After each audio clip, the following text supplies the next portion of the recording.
Existe uma pergunta capaz de mudar completamente a forma como você enxerga o futebol brasileiro. E se o maior símbolo do nosso jogo, o drible, nunca tenha nascido apenas para humilhar os adversários? E se ele tivesse surgido por um motivo bem mais sombrio, ligado a condições reais de quem tentava sobreviver dentro das quatro linhas? Durante décadas aprendemos uma versão confortável da história. O brasileiro dribla porque nasceu com talento, porque joga descalço na rua desde criança, porque cresce improvisando com bola de meia e chinelo, porque o futebol estaria no nosso sangue. Essa narrativa é bonita e contém partes verdadeiras, mas ela quase nunca conta a outra história, a que começa muito antes de Pelé, de Garrincha e de Ronaldinho Gaúcho. Uma história que nasce num Brasil completamente diferente do que conhecemos hoje. No início do século XX, o futebol ainda era um esporte de elite. Os principais clubes reuniam jovens das famílias mais ricas das grandes cidades. O ambiente era fortemente influenciado pelos costumes europeus: elegância, disciplina, hierarquia e principalmente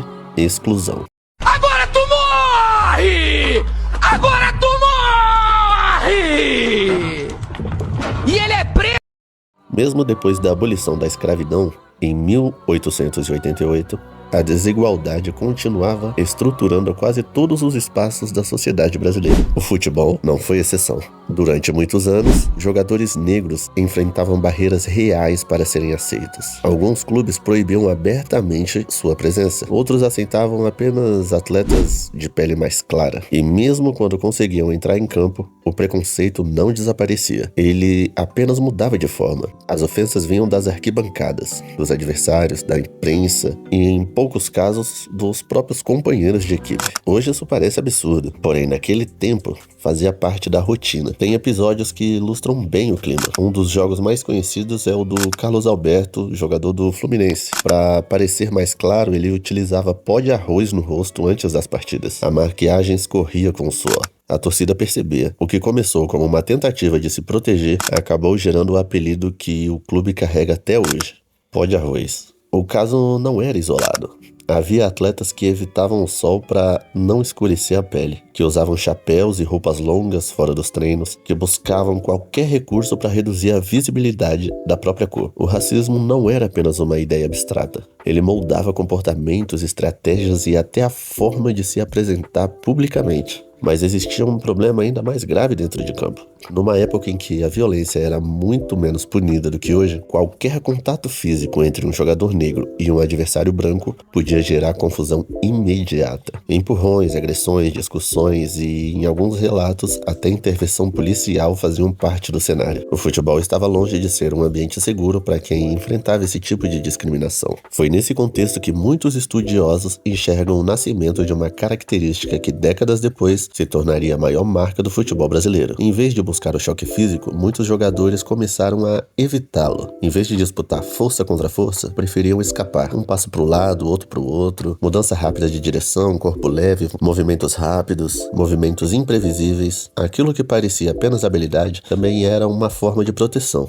Mas, pontuando aqui, nenhum historiador sério afirma de fato que o drible surgiu exclusivamente por causa do racismo. Seria simplificar demais uma história muito mais rica e complexa. O drible existe em diferentes culturas e apareceu em vários lugares no mundo. O que muitos pesquisadores defendem é outra ideia. A forma como ele foi desenvolvido e valorizado no Brasil recebeu influência profunda das condições sociais vividas pelos jogadores negros da época. O contexto ajudou a moldar o estilo. E talvez seja justamente isso que torna essa história fascinante. Porque aquilo que nasceu como necessidade, aos poucos começou a se transformar em arte. Ninguém representa melhor essa passagem do que Domingos da Guia. Domingos provavelmente nunca imaginou que aquele jeito diferente de jogar atravessaria gerações. Na cabeça dele era apenas futebol, mas sem perceber ele ajudava a construir uma identidade que o mundo inteiro conheceria décadas depois como o futebol brasileiro. Há um detalhe que torna a trajetória dele ainda mais reveladora. O próprio Domingos dizia que muitos dos seus movimentos eram inspirados no samba. À primeira vista, isso pode parecer apenas uma metáfora elegante. Mas não era. Naquele Brasil, o samba também era alvo de preconceito. Durante muitos anos, as rodas de samba eram perseguidas pela polícia. Instrumentos eram apreendidos, seus praticantes eram vistos como marginais. Samba e futebol nasceram praticamente nos mesmos espaços populares. Os dois cresceram entre trabalhadores negros e pessoas da periferia.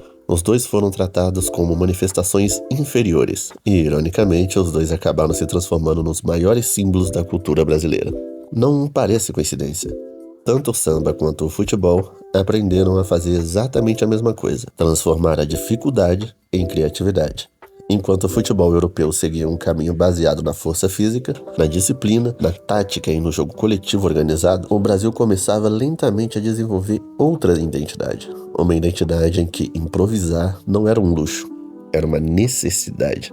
Enquanto alguns venciam pelo contato, outros precisavam vencer escapando dele. É justamente aí que nasce aquilo que hoje chamamos de futebol arte. Não em um jogo único, não por causa de um único jogador, mas como resultado de décadas de adaptação, décadas em que milhares de atletas encontraram na criatividade uma forma de continuar competindo. O mais impressionante é que essa identidade nunca ficou presa a uma geração. Ela foi passando de jogador para jogador, como uma herança invisível. Anos depois, um garoto chamado Leônidas da Silva encantaria o país com jogadas que pareciam desafiar a lógica.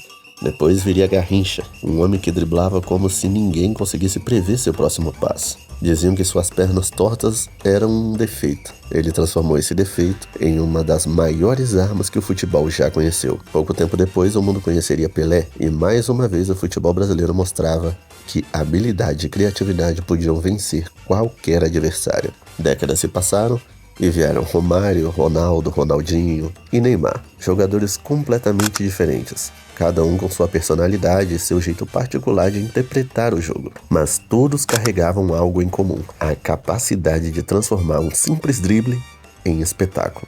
Talvez porque no Brasil, o drible nunca tenha sido apenas uma jogada, ele sempre representou liberdade. É preciso deixar uma coisa muito clara.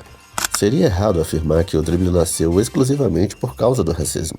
A história não funciona de uma forma tão simples assim. Pode ser que o drible já existia antes do futebol chegar no Brasil, e também fazia parte do jogo entre outros países. O que muitos historiadores defendem é outra perspectiva. As condições enfrentadas pelos jogadores negros ajudaram a transformar o drible em algo muito mais importante dentro do futebol brasileiro. O preconceito não criou o drible, mas ajudou a moldar uma identidade única. Uma identidade construída por milhares de jogadores que precisavam encontrar soluções onde outros enxergavam apenas obstáculos. Talvez seja exatamente por isso que o futebol brasileiro nunca tenha sido lembrado apenas pelos títulos. O mundo sempre falou do jeito brasileiro de jogar, da criatividade, da ousadia, da alegria, do improviso. E talvez tudo isso tenha começado muito antes do que imaginamos.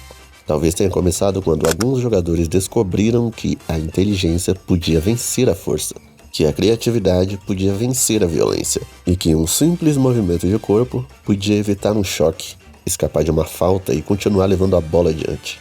Da próxima vez que você assistir a um drible do Ronaldinho Gaúcho, ou do Neymar deixando 2 ou 3 marcadores para trás, lembre-se de que talvez você não esteja vendo apenas talento. Talvez esteja vendo o resultado de uma história construída ao longo de mais de um século. Uma história marcada por dificuldades, por preconceito e por resistência. Alguns países ficaram conhecidos pela força, outros pela disciplina. O Brasil ficou conhecido por transformar criatividade em identidade. E talvez seja justamente por isso que nenhum outro lugar do mundo conseguiu fazer do drible algo tão bonito. Porque para o Brasil, o drible nunca foi apenas uma forma de jogar futebol. Foi uma forma de continuar jogando.